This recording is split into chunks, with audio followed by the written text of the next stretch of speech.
Everything good? Everything's good, but how's Usually okay. yeah, but how's your do you have your breakfast? Have you had your feed and all that? I generally do intermittent fasting, so I Mm. don't take first. Just have some water, Mm. and then I'll just start the day. First meal is at noon. Wow. So yeah, How do you I've do been you doing it for not past. not even coffee also, not like a No. I've given up coffee. hmm. I used to drink coffee. No, I have given up. I've given up all stimulants. Well, I don't think I can survive without coffee, I think I'll be it's kind of a yeah, I need coffee every morning. If not, I'm gone. All right, so are you ready? Shall we start? Yes, we can start. All right, No let's problem. go. 3, 2, 1.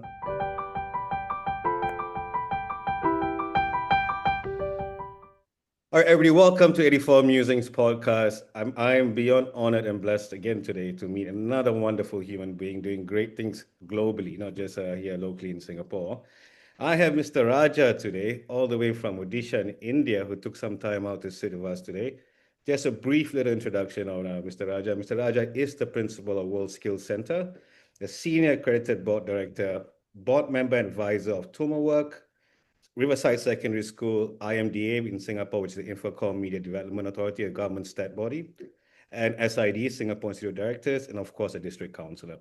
I am happy I will leave Mr. Rajah himself to introduce himself after this. So, Mr. Rajah, once again, thank you for being on this podcast.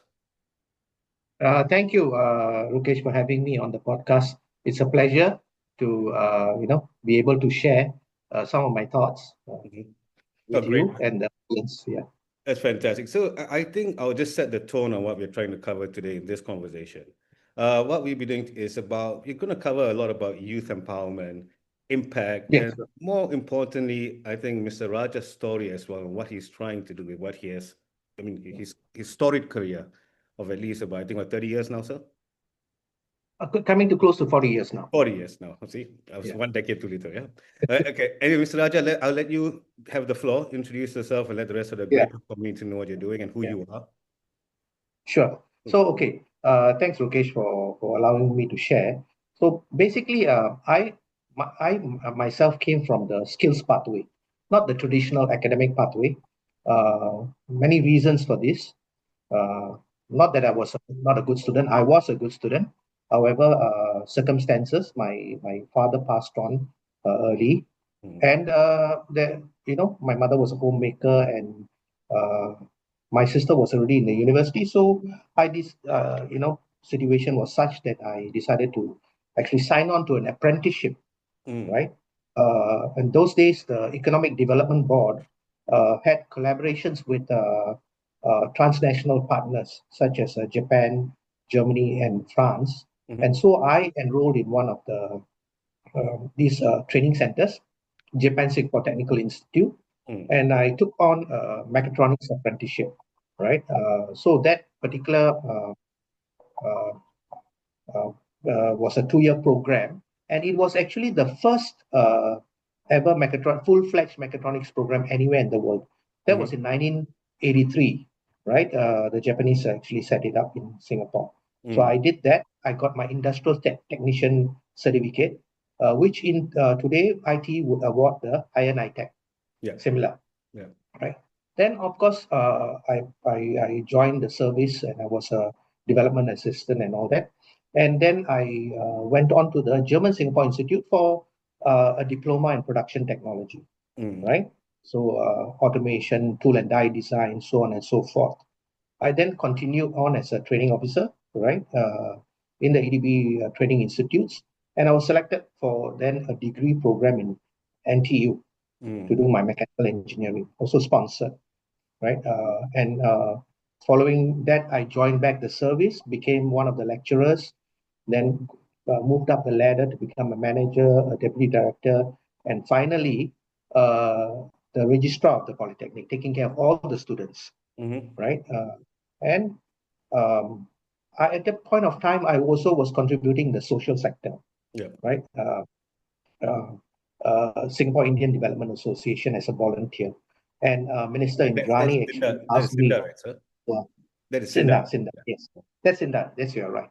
Mm. So Minister Indrani at that point of time wanted to develop a flip model of engagement because we said that we have a lot of services and all that, but the disadvantaged do not come forward, right? Mm. So in order for that, we should go to them. The the mountain has to come to Muhammad kind of thing. We have to go to them, right? Because they are so caught up with their own difficulties and all that.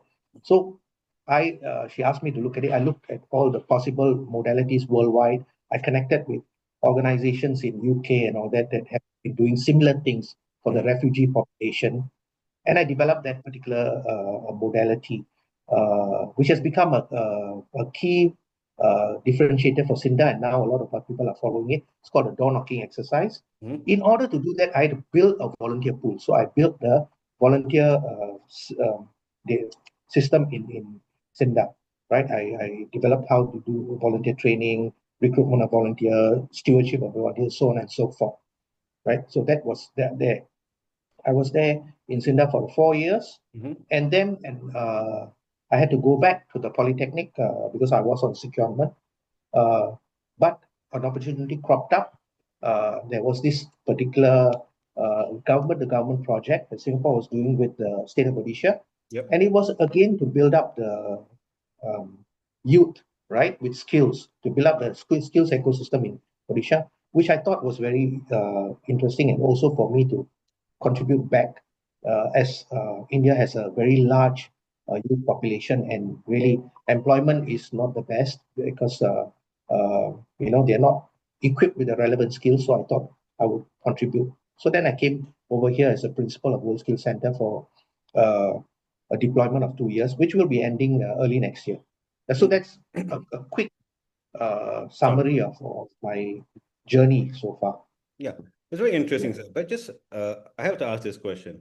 What actually inspired you? I mean, why, you could have been a career civil servant, you could have been Mm. gone down that route and live a comfortable, very, very purpose-driven life, but still a path that is already carved out for you. Versus you, what's your inspiration behind you wanting to focus a lot of energy on youth employment? What is that moment that say, you know what? Okay. Let's do this. So, Lokesh, very good question. The reason being because I think in the early years in Singapore, where I grew up, I studied in the late 70s and early 80s, Mm-hmm. right? There were a lot of opportunities that the system provided us, right?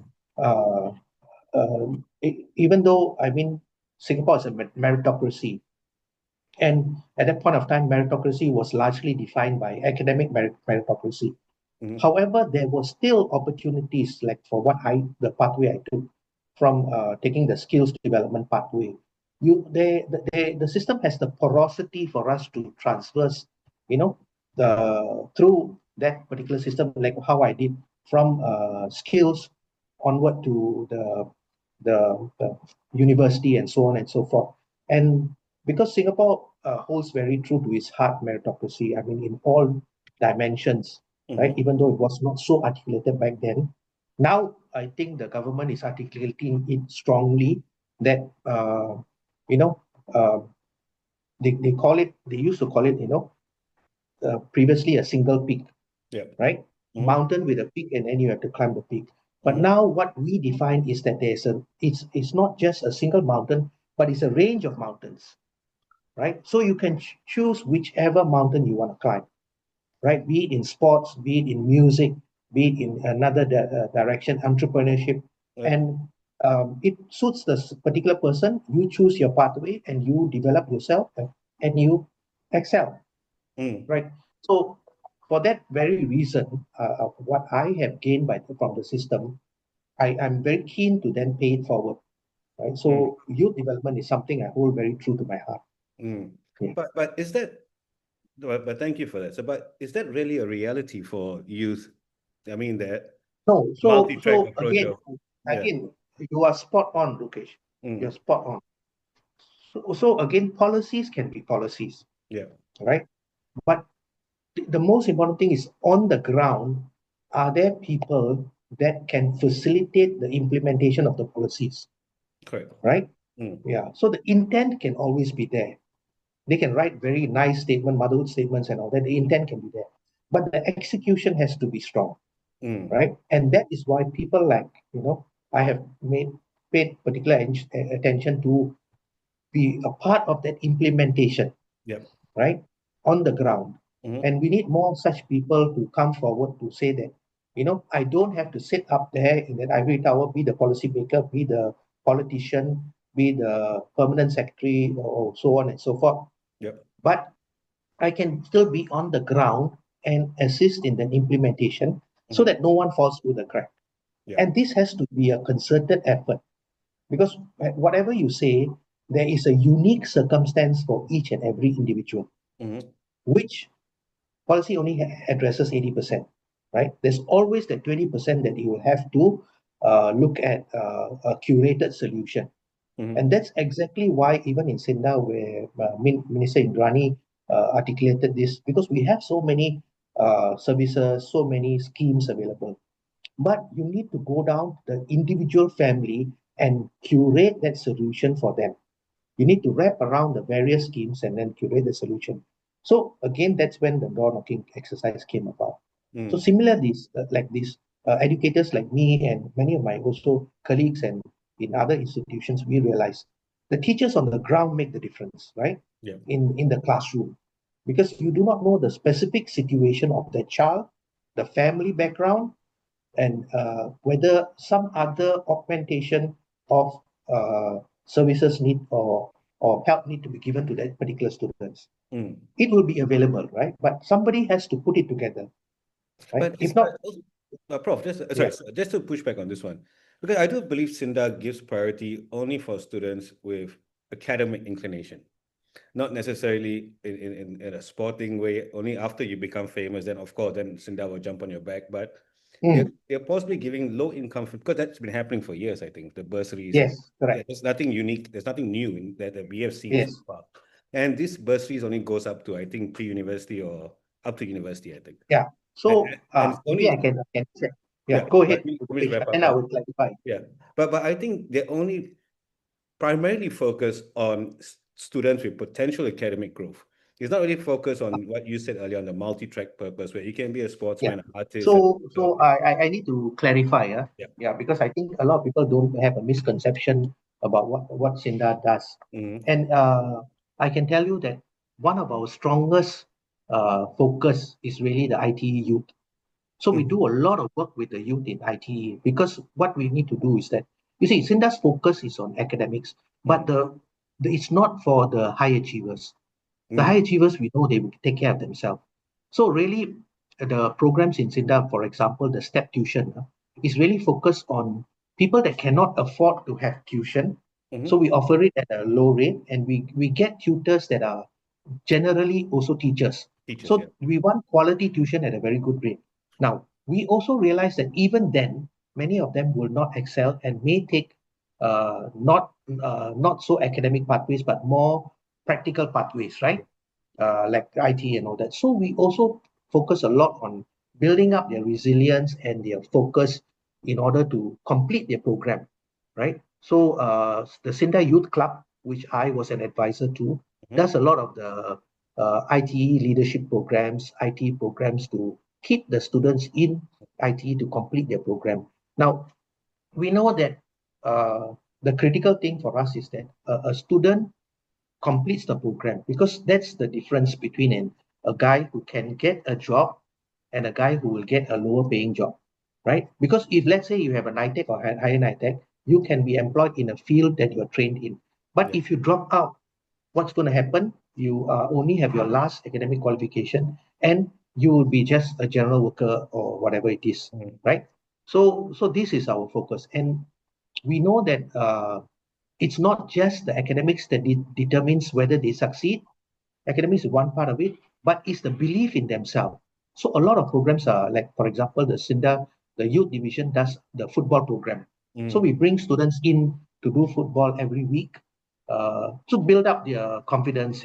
We want to tell them that you can do well in anything that you want to do, and you must believe in yourself. So Mm-hmm. after the session that we do football, they're drawn in by the football. Then we do some emotional learning.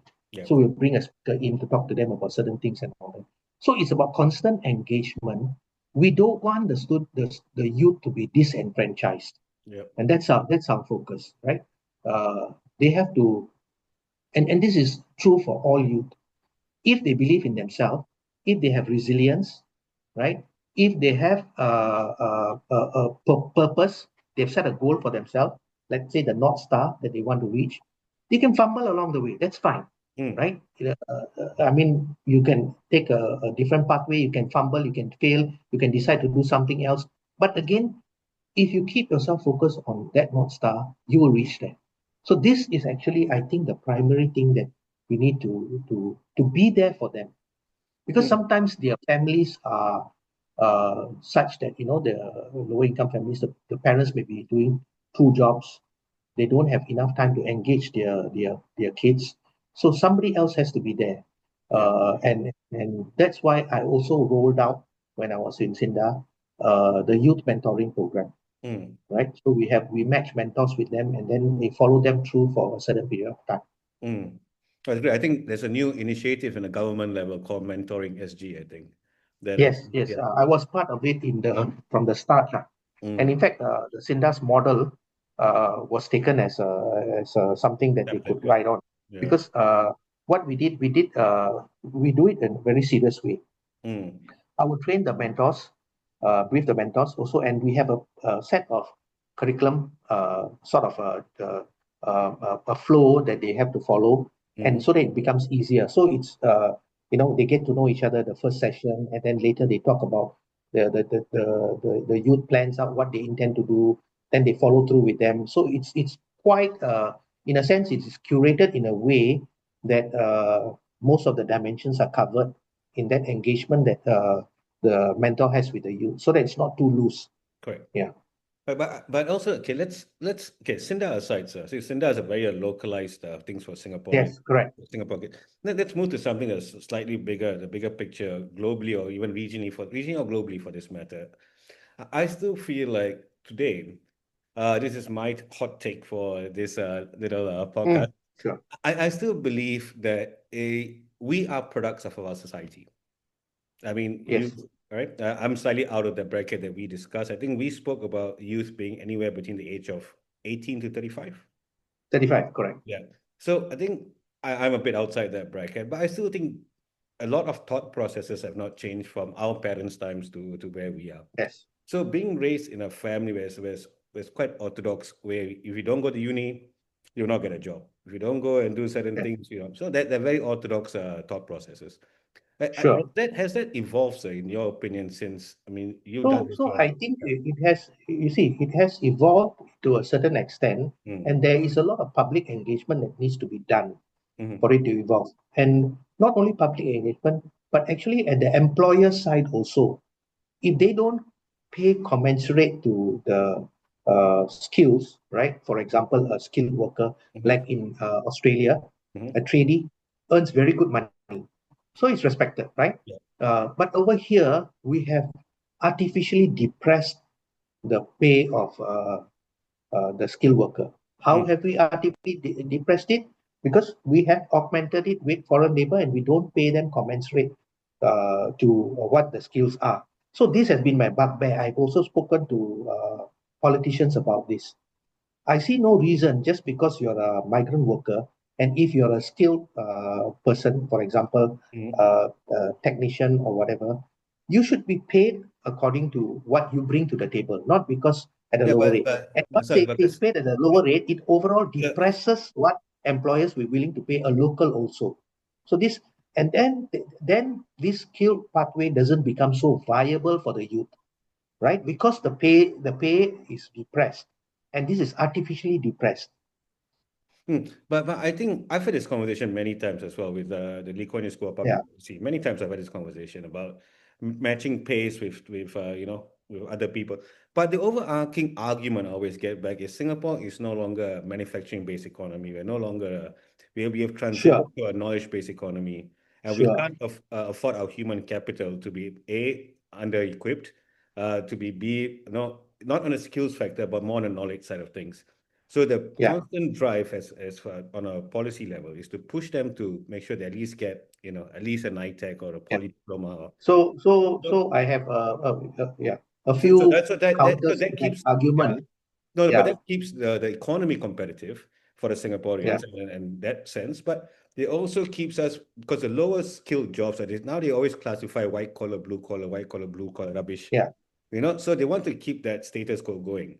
So the blue collar is yeah. supposed to be the people we import from, the Which three. is a fallacy. Which I is a also believe fallacy. that. I believe that strongly Yeah, as well. because if you Yeah. look at the economies that are doing very well, Switzerland and Germany. Actually, I went to Switzerland because I was part of the team that actually brought in education and career guidance to Singapore. We went to Switzerland and we went and saw how they did it. And 80% of the student youth go into apprenticeship. Mm-hmm. 80%, right? And when do they go into apprenticeship? They go into apprenticeship at 14 years old, right? And after the apprenticeship, there are what do you call it, applied universities that they go to after that. Yeah. And because of that, their skill and knowledge and invention level is so much higher. Innovations level so much higher. I bring you back to the Renaissance. If you look at people like Galileo, Mm-hmm. you look at Leonardo da Vinci, right? They were thinkers, but they were thinkers with skills. Mm-hmm. And many people don't go down to look at it in that detail. Yeah, we do the age of Why Renaissance. could No, why but could sir, Galileo actually look at astronomy and all that? Because he was a master in producing the lenses, exactly. But this right? is only appreciated Yes, 300 years later. That was the thing that I yes, keep saying, right? It's not it- something that's a yeah. quick fix. So Yeah. it's a fallacy, and it Yeah. is actually presented in other economies. You can see where skills are respected and they are paid a commensurate amount. And in fact, kids should pick up skills even at a very young age. So maker spaces and all that. You see the US kids, they all play around with their cars, they Mm. fiddle around and all that. And then they have that garage and things are invented in a garage, right? If you do not allow that free play and that fiddling around with technology, Mm-hmm. right, and using your hands, actually innovation will be very low, right? So you cannot say that you neglect this. I think there must be that particular understanding that has to come. Now, the difficulty we have and India has also is because we all come from the British colony Yeah. background.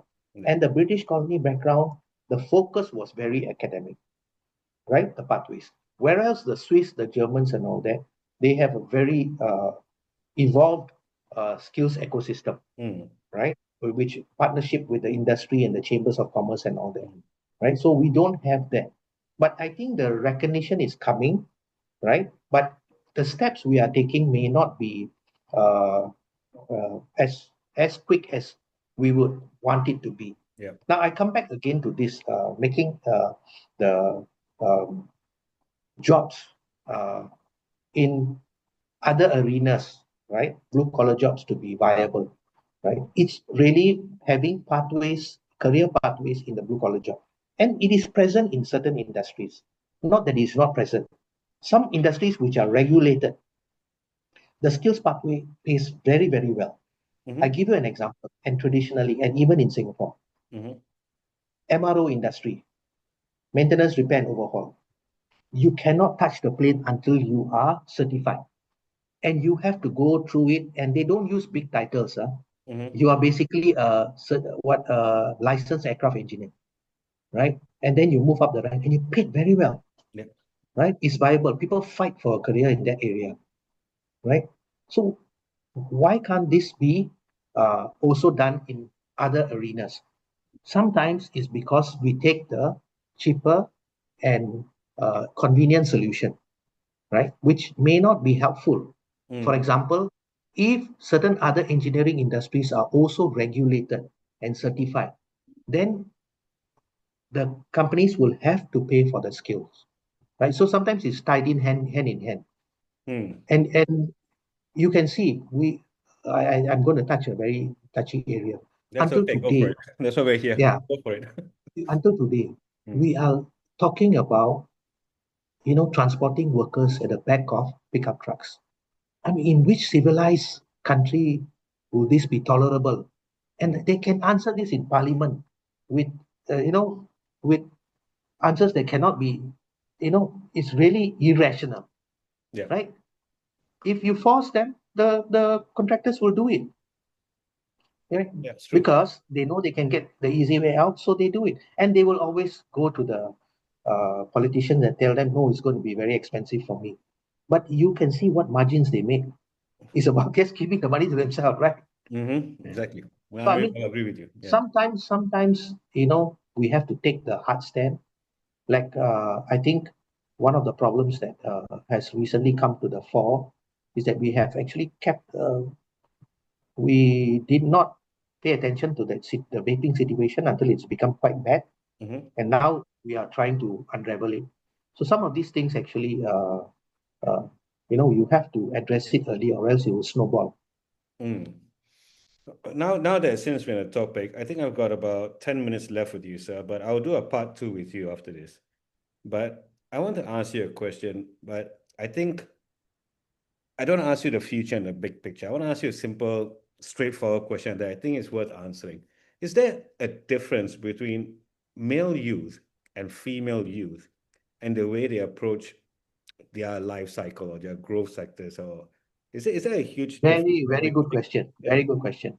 Yeah. So this again goes back to not their gender, male or female, but their gender in relation to how they were brought up correct. in the early years, right? Mm, The stereotypes that the parents put to them, right, at the younger age. So that carries forward, and then they will think these are only my options, these are only my options. So it's for us to also introduce exposure to both male and female youth at a very early age. And that's something that I also have done also in, Sinda, when we have this uh, um, youth empowerment, when we do woman upliftment and all that, we yeah, also introduce STEM at a very early age to young girls, yeah, right? Because it's important, yeah. right? That they get exposed and they know that these are the options available for them also. Uh, Is there a race many thing? Is there a race thing, sir, or is it just I think it's I don't want to put a race sort of cover on it. It's mhm, more a cultural thing, cultural thing? right? It's race and culture, right? So Mhm, basically, because some of our Indian families, they may have a very strong upbringing and culture that tells them that the woman's uh, place is this. mhm, So we have to then also work with the parents, right, and also expose them to certain things. So again, uh,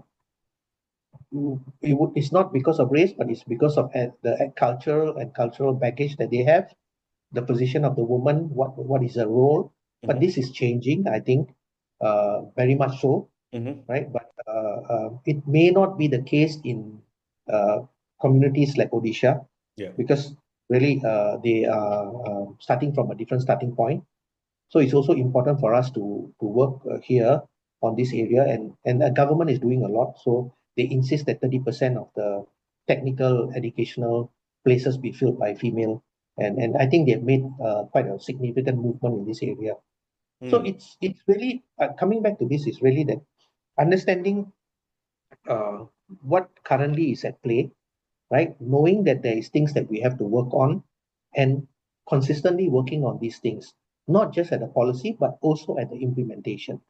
Groundwork is very important. Without working on the ground, understanding actually what the people think, what they believe in, and engaging them on an individual level will not change anything until you engaged at the individual level, mm, right? So it requires a lot of people to actually uh, uh, come in. I always look for like-minded people that are willing to join me in this journey. mm. It's very fulfilling, but we really have to work at the individual level to understand their issues. When you say Yeah. individual, you mean on a grassroots level, like literally on the ground, and Grassroots level. yeah. It's actually really at the grassroots level. You Mm, can do policy and all that. Then you come down, different charitable organization will focus on different things.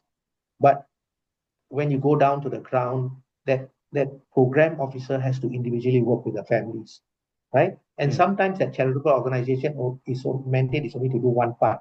So yeah, how do they stitch that with the rest of other services or other government help, other charitable organizations that will come in?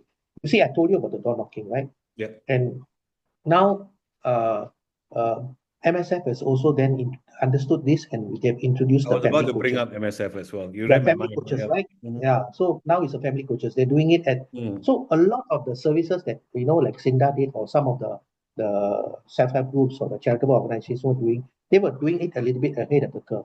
Now, once MSF comes in and they embrace at a national level, then the charitable organization will have to shift, right? What do they do next?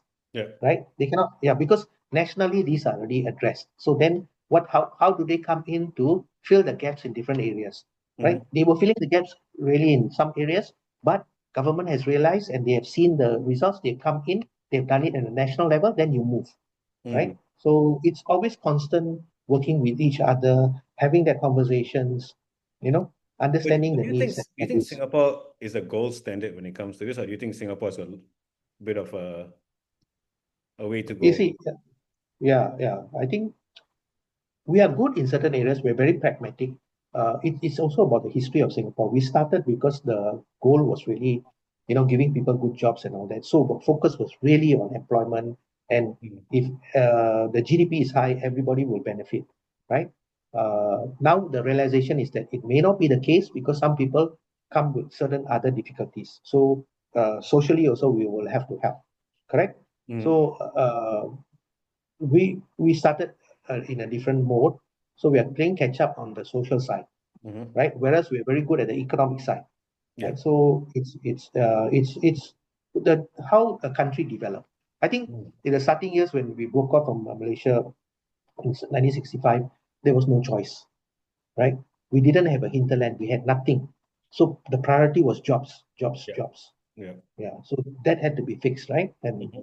you know we had to push, our founding prime minister had to push us all to uh, you know bring up the country, and he was pragmatic. The good thing was that our founding prime minister was pragmatic. He realized that it's not just ideologies, but ideology with pragmatism, Yeah. right? Coupled with pragmatism, and then you get things done. Mm. So this is something that I think we have to carry through as Mm. we journey forward. Yeah, Okay. But that's a great way to end this part one of this thing. I think for everyone watching here, there'll be a part two that will drop next week, the week after this Sunday, with Mr. Rajah. We'll end this at part one because I think there's a lot more questions that I think I have lined up for Mr. Rajah. So sure, sir. for everyone else watching, thank you. Stay tuned for the week after where Mr. Rajah will be spilling more beans that I think I want to also ask him on. And we will stop this here. And Mr. Rajah, I thank you, but hold on, stay with me. We still got Sure. another 45 minutes to shoot anyway. So thank Sure. you everyone for joining in part one of this conversation. It's part two coming up next week. So thank you, Mr. Rajah. We'll catch up again. Sure. Thank you.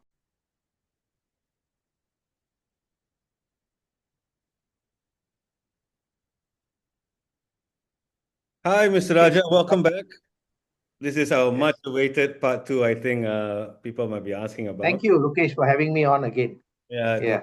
this is because this is a very important topic. I think that requires a two-part series for this, because I think if you haven't caught up on what Mr. Raja and I spoke about on part one, please go ahead and click on the video below or go on YouTube. You see a part one version of it.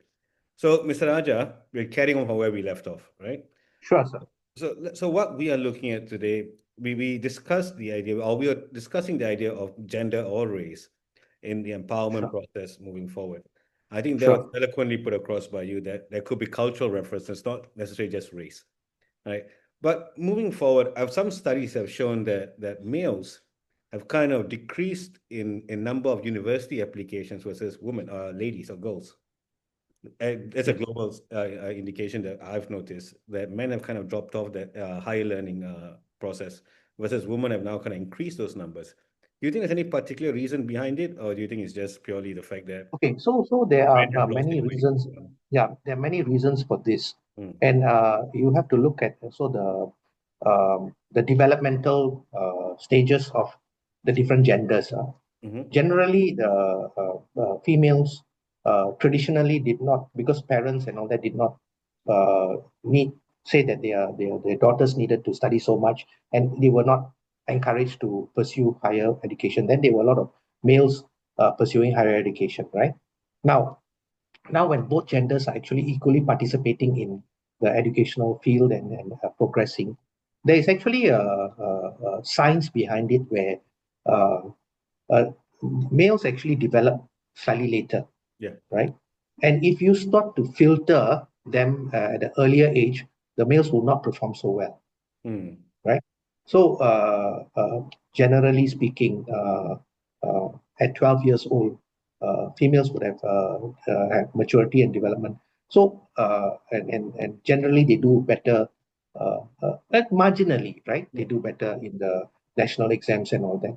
So it's also got to do with this issue of not the intelligence, but the issue of they call it Maturity, the ability to to have the discipline to sit down uh, and actually go through that process of studying and so called it's called EF, right? Mhm. Executive Right. functional Yeah. skills. Mhm. So and this there is a science to it, because there was a study done, the SG lead study, and actually it does show that the executive functional skills kick in later for boys than girls.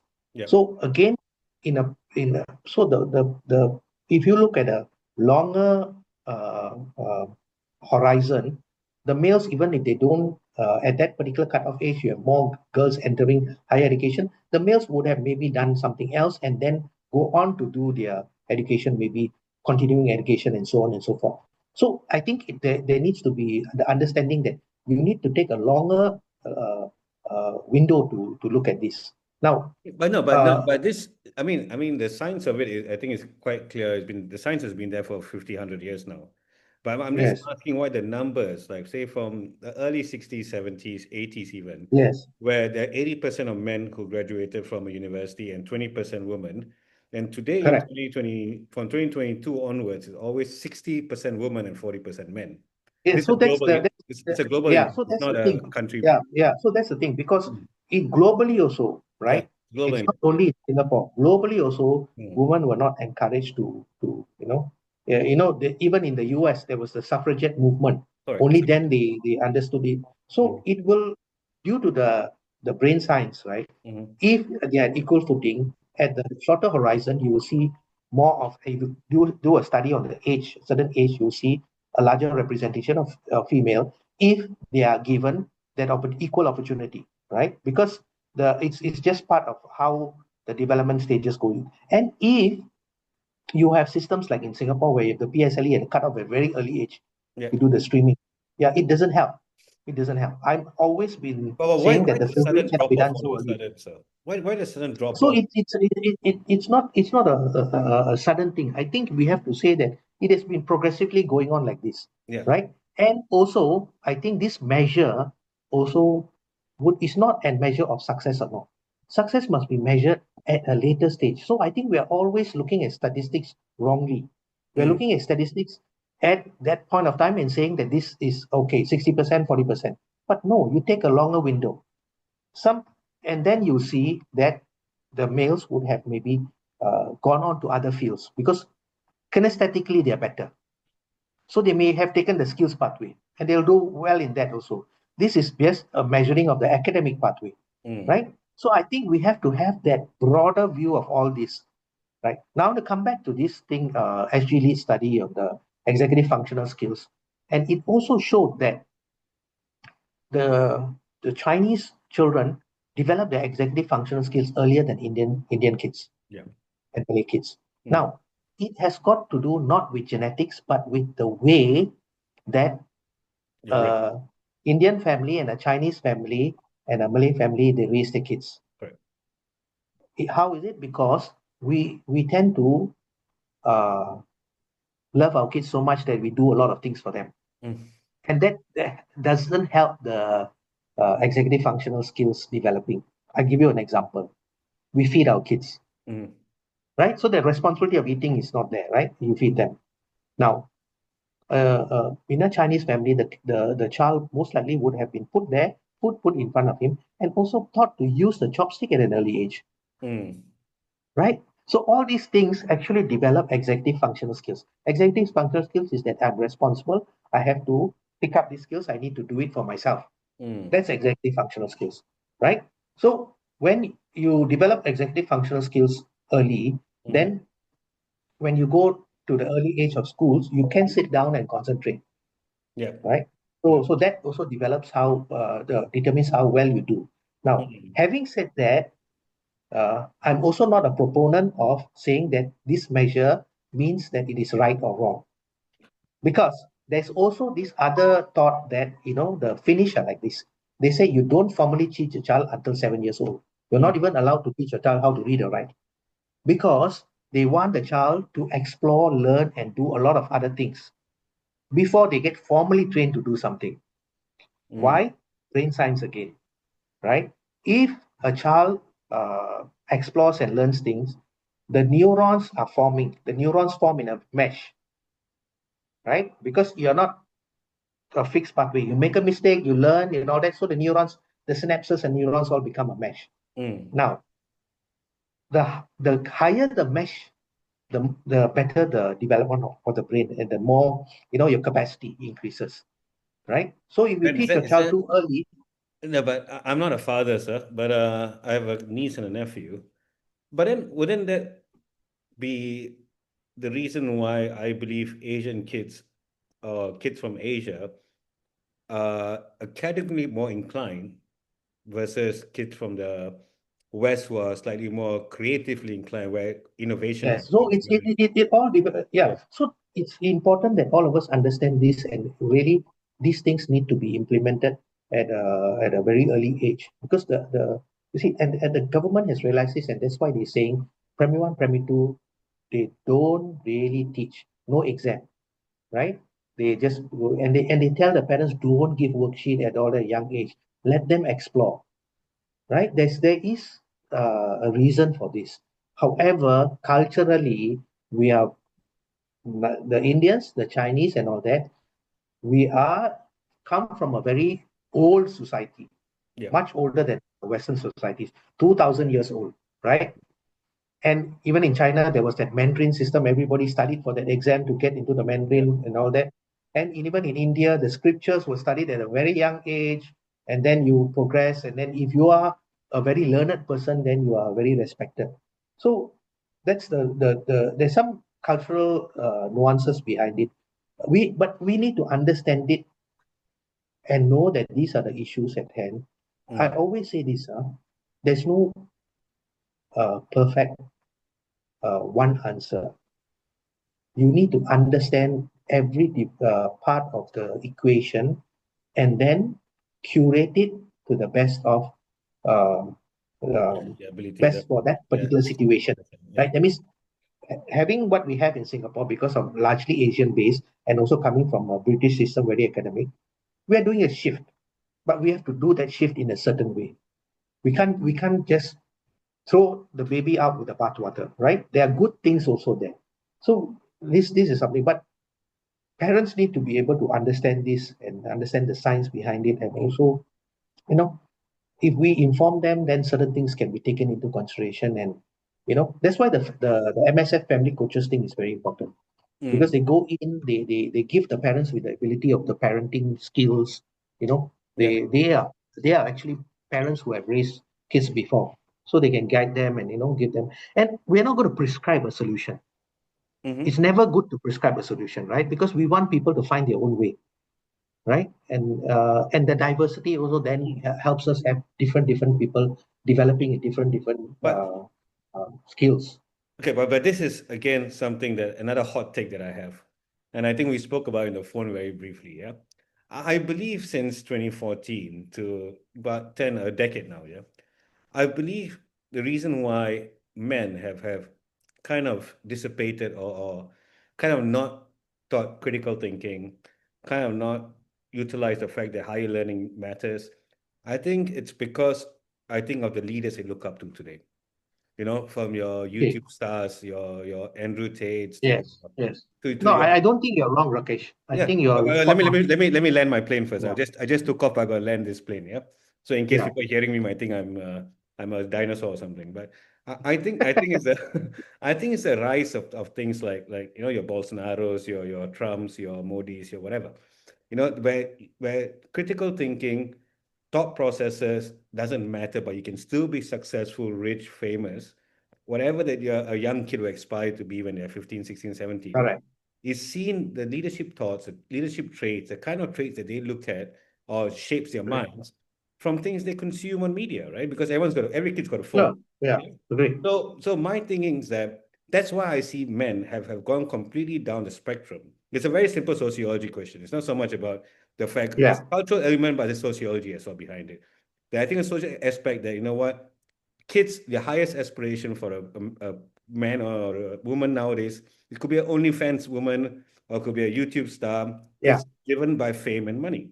And so that's what they deem success as, not being an intellect, not being a academic, not being a, that's not their Yeah. biggest goal because it's too hard to get there. So that is Yeah. society that's today that's prevalent.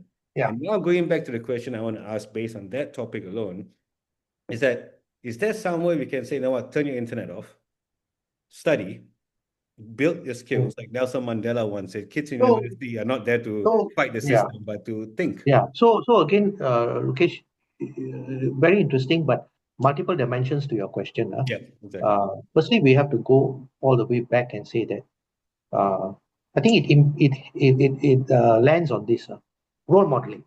Mm, It's role modeling, right? mm. So who is the first role model for a child?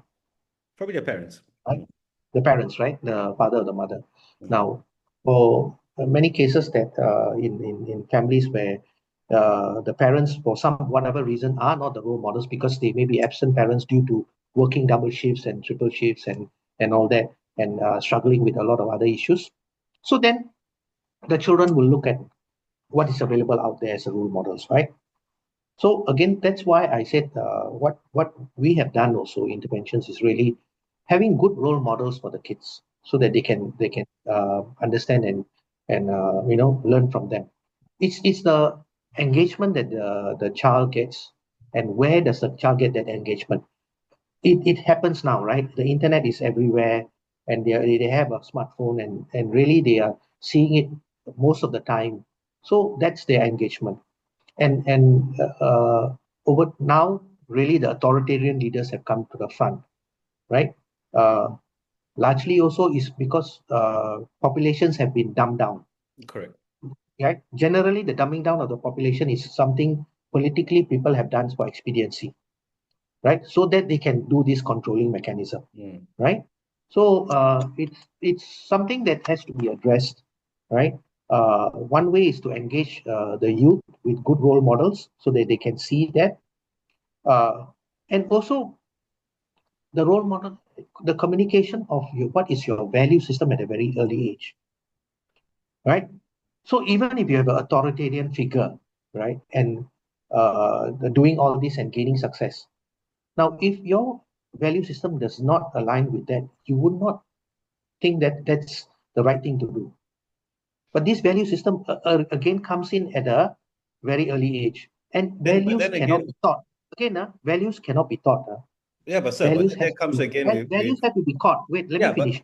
Values have to be caught, mm, and values have to be caught by actually seeing it being done, correct. right? I Seeing agree it with being you. done, and Correct. and that they have to embrace and see at a very young age, By right? whom? So in the recent bullying case that you have seen in Uh, Sengkang Green, yeah, correct. right? I Mm, don't blame the kid. They are modeling what they have seen, right? mm, They have modeled what they have seen. So again, that environment has to be there where they really look at these are the values that I want to embrace. These are the things that I think are right and wrong, and it must be in that particular nature. And it's not easy yeah. because every child's home situation you do not know. You do not know. Mm, Some of them basically have no engagement by anybody, and a positive adult figure, and the only engagement they have is on the internet, right? So they will model that, right? So it is something that we have to work on, and it has to be worked out. Again, I come back to this. Really, the ground grassroots level work has to be done. There's no sweep. I can never give you a sweeping policy answer that you whenever you ask any of these questions. No. First, understand the situation. Why does it happen? mm, Right? Then after that, understand. what do you need to do in order to change this, right? What are the underlying reasons why people behave like that, right? I think Trump, I mean, uh, uh, none, none of the people that I know think Trump that is what Trump is doing is a good thing, right? Because we, even if he's effective in a certain way, but he's breaking all the rules, right? And if we allow somebody to break all the rules, then what are we saying? If you have power, you can break all the rules. Is that what we are saying? Are we that kind of a people? Are we that kind of a society that we aspire to be? I don't think so. And if that's the society that we aspire to, what happens? What happens? Very simple. The weakest suffer. The Yeah. weakest member of society suffers. And Mm. what is the purpose of an organized society? Is to take care of the weakest member of the society. Mm. That's the purpose of an organized society, right? Right. And so that everything have to go up to a few fundamental principles that we have to hold. We can be pragmatic, but there Mm. must be certain fundamental principles that we have to hold true to ourselves. Yeah. Now, that's my long answer. No, that's a great answer. Honestly, it's a great, fantastic answer. But again, I always have this, no, I always have this ability to Mm. push back because I love great conversations like this. I honestly love conversations like this because I believe we had a barometer. We had someone to compare something against, so there were standards or levels to compare. Yes, So correct, we were able to realize, you know what, hey, this is how it's supposed to be done. This is rubbish what's happening. So when we correct, call up certain people, we it's against our moral standards or society standards. But today's correct. kids somehow they have nothing to They compare have against, that. Yes, right? So like I said, I'm talking 10 years ago. So someone who's 18 now must have been 8 10 mm. years ago, who have no idea what politics, society, how things should function and anything. Correct. Because if I grew up today, I think I'll be a completely different person than I am at this age today. No, I agree with you, Rukesh. I Yeah. So completely agree this with is you. where I think that thing, when you say grassroots level, I'm with you on that one. But how many of us who have the time or the energy to go down and say, you know what, let's do this now and help someone else? Yeah. So, and that's where my concern comes in, right? If these people are running, or these kids, or even kids, adults who are 30, 32, 33, believe that this is how I could do or what I should do to get myself to a point that I want to be, which could be very materialistic and Yes. even Yeah. morally And corrupt. it is very, we are moving down a very slippery slope. I Exactly. And, I, totally and, agree I, with and you. I'm worried about that. They are at two ends. Yeah. There's also now a call for people to step up to be the leaders. Good people to step up to be the leaders because we need them as role models, Hmm. right? So and that's the situation that we have. Hopefully, let's say in America, there is a realization, and there are good people that are willing to step up and say that no, this is wrong, and I want to then, you know, be a part Challenge the system. Yeah. of the leadership to Hmm. show the right way. So that needs to be done, Hmm. right? Uh, the sad thing is that because they want to hold on to power, right, and they feel that he is holding the power, so they pander to him so that they can hold on to power. Then we go down this slippery slope, And, right? and and so Again, when you go towards this kind of situations, Mr. Raja, like in your experience, is I mean I don't think it's as bad as it was back then than it is today. sure, And when you're shaping young minds, when you're shaping, trying to shape anyway, a certain narrative or thought process, I don't say narrative, but we are trying to empower them to say, you know what, this is what yeah, good looks like, this is what bad looks like. yes. What would your stance be, sir? Like, how would you normally approach it? Yeah. Yeah, so again, very very good question, and this allows me to explain certain things in certain way. Um, you cannot preach to them. You Mm, cannot preach to them. They will not take it, right? As I said, values and ideology and all this has to be caught, cannot be taught, right? mhm. We know this in CCE when we deliver CCE also. So you have to engage them in discussion. You have to engage them in what if scenarios, right? You do a what if scenarios. If they say this, then you say, okay, let's take this what if scenario, Mm, right? If this is correct, then now if you were this particular person and because of this you are, you know, put in a bad situation, is this correct? Yeah, let them feel it, let them say. So I give you an example. I come to a very sensitive topic, racism, right? For example, now we in a perfect society there's no racism, but is it possible? No.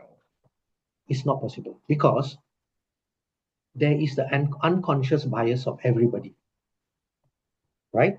It's genetically built into us because that's how the tribe survived, Mm. right? It's actually tribalism, right? One group survives because they all of us look the same.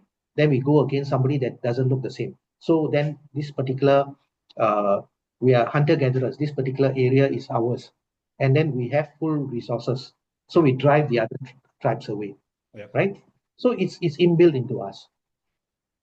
But we know that it is not the right thing. So how do you do it? So you have to engage them that and also make them understand that actually all of us have unconscious bias. But we need to know that in order to act on it and not act on it in the wrong way without knowingly being slightly racist, right? So what we did is that we worked with NYC in Sinta. We came up with a card game. Right now, I think nationally it's used. So for Mm. them to play scenarios, right? So there's a particular scenario, then they play, okay, one of the card, they pick up the card and say that, oh, if your daughter comes to you with a person of another race and say that this is the person they want to marry, what would you say? Very interesting. We had very different take on it. Mm-hmm. And we never said one person was wrong and right. Then we asked them, please discuss why, right? And why is your thinking like that? Some people said, oh, because then, you know, if my my daughter marries another person, then every Diwali, I will have to do padial. They won't do padial for me, and I'm dead and gone. Then how? Right or Mm. not? So Mm. it's based on certain things, you see. Yeah. So we need to understand that, and then we need to then tell them that, yes, I know this is the issue, but that doesn't mean that you can deny the person that loves each other. Correct? Yeah. So again, it's really engaging them, allowing them to speak, hearing them out, right? And then stewarding that conversation for them to realize themselves that they, I can be better than this, Mm. not prescribing to them. Because if you prescribe to them, it's not going to happen, right? Yeah. So it's something that I think, similarly also with the leaders and all that, we may have to have a conversation with them. Mm. This is happening in the world, right? What do you think? Why is it right? Right? He's achieving what he wants to do, but Yeah. is that right? At the expense of what? Mm. Right? What do we lose because of this? Mm. Uh, those conversations, and don't tell them the answer. You have to ask them, Yeah. right? And then they will discover for themselves. Mm. Yeah. Okay, I got a bit of a tougher question for you, sir, now. What do you think an empowered youth, I mean, politics aside and the worldview Yeah. aside, what would you think an empowered youth would look like? Uh, I have a very clear idea of what an empowered youth looks like. Tell me, sir. I want to hear this one. Yeah.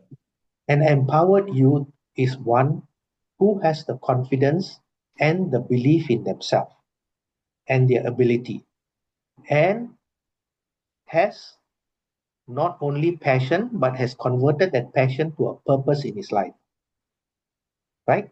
So it is not about achieving a certain level.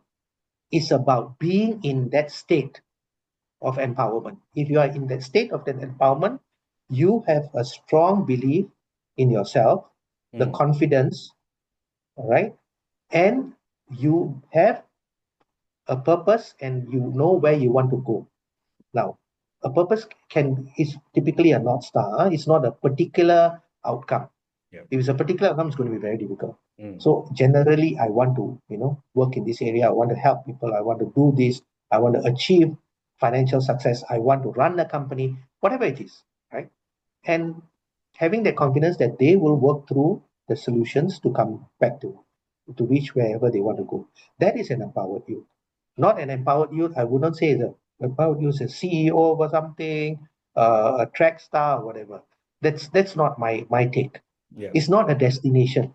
It's a state of being. Like that's great. So do you want to share with us and the rest of the community? But I want to say something like does it take a lot out of you, sir, personally? This is a very personal question. To emotionally be I mean, 100% focused on doing this, and sometimes not everything succeeds. I believe that, Yes. No. No. but You yeah, are right. but does it take a lot out of you to say to have this your North Star, your belief is that with my skill Yeah. set, with my talent, I can do this for other people? Does it take a lot out of you? Does it, like So again, for anybody, I won't speak only for myself. For people in the sector and all that, burnout is a very real thing. mm, Burnout is a very real thing. Huh? You get knocks, right? If I were to, or if I were to talk to you about the unfiltered version, the conversation that we had, I'll tell you about all the failures and the knocks that I've got, right? But you need to be able to have your family, your friends behind you, yeah. and I think that helps. Um, you know, having my wife, my children. Sorry, a bit Yes, of sir. a dry throat. My wife and my children behind me, knowing that I have a safe space back in my family, that is the anchor, I think. And everybody has to have that particular anchor. Where is your anchor? Mm, Where is your anchor where you will seek a place to rejuvenate yourself, right? So mm. that's very important. Okay. Okay, now let's make it a bit fun. I'll do a quick rapid fire with you, sir. You feeling better? Can we just stop when I go and get a drink or what? Oh, Let me don't just worry get about some it. more. Don't worry. Okay. I think yeah, I think that's the next question was something I want to do something a bit more fun, like a little bit of rapid fire Sure, go ahead, sir. about you, and then see how it goes. Yeah, I think it'll be fun to Sure. wrap this up. Hey, sir. Okay, three questions very quickly. One piece of advice you give yourself as a 18 or a 19, 20-year-old. Okay. My one piece of advice Mm. that I would give now, looking back to myself, is that really find a purpose. Because I think at 18 I didn't have one. And find a I purpose. discovered it. Yeah. Yeah, find a purpose. Okay, next one. It was a bit Book. of a rough patch at 18. And we all were. Trust me, we all were. I was too. A book, film, or person that inspired you. Okay. Uh, if you ask me about a person that inspires me, it will still be our founding Prime Minister. Mr. Lee Kuan Yew. Lee Kuan Yew. Yeah, that man had a vision and had a sense of purpose, and through hell and high water, he did whatever he needed to do at the Mm. expense of himself, I think. I would say something very similar as well. And Yeah, last one, I wanted to ask you as well. and the book also. Can I just say the book? Yeah. The book is Viktor Frankl's Man's Search for Meaning. Hmm. I haven't read that one yet, but Yeah, Viktor it's a Frankl. seminal book. Yeah, yeah. He Hmm. actually wrote about him. Viktor Frankl is actually a psychotherapist, Hmm. and he wrote this book about. He was in Auschwitz, the concentration That's camp. very good. Yeah. Well, okay. We'll look into. I mean, I'm sure I'll put it down to the description in the video later. And then last one, sir. This is probably the easiest question you can answer today. If what's your favorite meal you can eat at any given point? You can What's eat my favorite music? meal, Huh? food. Meal. Oh, actually, a home cooked meal. Any particular I'm dish you craving want for that. I need to go back home to have my home cooked from my wife. to? Anything in particular you're looking at? Oh, she does whatever she does because it's comfort food. You see, once Yeah, you get a home cooked meal, it's comfort food. yeah. Yeah, she makes the sodi. I think I like the sodi that she makes. Sodi, yeah. I'm a big Yeah, fan of sodi also. yeah. All right. So I'm gonna leave the last 3, 4 minutes to you. I've got two questions in this last two, and I leave the floor to you after this. Yeah. The first question I want to say is ask you anyways. Can you give a direct message to the youth who are watching this, who potentially could watch this, on your little advice on where or how they should, I won't say Yeah. perceive the world, but what you like for them to remember from this conversation between us, Yeah. and also where So, you so can. No, hold on, there's two yeah, questions. So, and then I'll leave the floor to you. The next one is also you want to share something about what World Skills Center is doing and what your future yeah, plans are as well. sure. Mm, So, okay, if you ask me about the youth, mhm, actually one of the underlying message that I have carried on for a long time is that really believe in yourself, right? Because many of them are in situations where they are really they've given up or they have half given up, right? Uh, Things may not be presented to them in directly, but if they believe in themselves, I'm sure they will be able to navigate a solution for themselves, right? So that's important. I want them to believe in themselves. That's that drives everything, right? mm. As I said before, I'm a strong proponent of not the outcome, but the state of being, right? That's very, very important to me, right? Your next question was about World Skill Center. Yeah, what you're doing now and what you plan for the future as So well. basically, what we have done is to raise the standard of the technical and vocational education system in the state of Odisha. Mm-hmm. So I hope by the time I leave, right, I have we have put in place a system that can continue and they can build upon, and I could then transfer that the leadership to the local leaders to carry this forward, right? I very much want the local leaders to step into our shoes and continue that journey with the same sense of purpose that we are doing it in. So that would be my my dream. Okay, So so that yeah, sorry. nothing is about outcomes. I Mm, never was proponent of outcomes. It's always the journey because the journey never ends. yeah. Yeah. So your final thoughts, sir? Anything you want to share about anything? The floor is I yours. just want to thank you, Rukesh, for giving me this opportunity. Oh, Right? come on, Yeah. Mr. So Rajah. one of Mr. the one Rajah, of sir, one of I'm honored to yeah, have you. Trust me, I'm honored to yeah. have you. So one of the things I've always also believed in is that with making as many connections in your life as possible. Mm, I know. So that a connection with you is a valued connection. Yeah. Yeah, and I think it's also good for me. I try to do this once a week to meet someone interesting who's doing something interesting globally. And I think I was thinking about you for a while, but I just never reached out. When I thought finally it's about time I thought I reached out to you and see because it's very interesting what you've done across your career, sir. And Yeah. it's a bit of also. I mean, I'm not trying to blow air up or anything, but I just feel it's very inspirational to someone like me. I think I would say it's quite aspirational, and I don't think I've done. So Yeah. I've been I'm thankful that I've been given so many opportunities. Hmm. And you And so took it many as well, doors sir. open. No, I'm Yeah, saying so it's doors taking it. open. Yeah. So it's similar, I think the youth must know. The doors will open. You Hmm. have to see the door. Yeah, correct. And I feel that's Actually, there are something. not Yeah. many doors that are open. It's just that you have to see the door and you have to take that step, first step. Hmm. And also, I also want to say one thing. There's no such thing as you got to work hard, I believe. You, Yes. and that's something is non-negotiable. You know, Yes, non-negotiable. yeah. Correct. If you want to succeed or you think you want to succeed, you got to put the hours in, no matter what.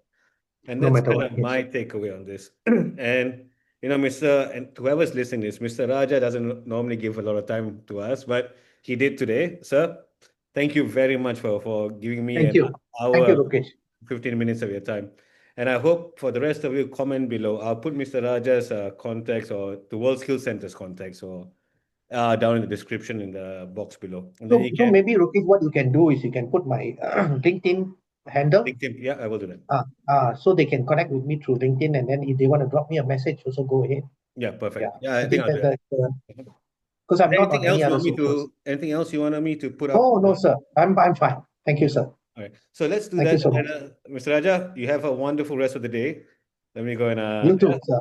Okay. Thanks, Mr. Raja. I'll let you Thank know you. when this is up, and then you can please share it with your Sure, followers as well or your school, or sure. because there's a Thank you lot very of much. wonderful nuggets that you put there.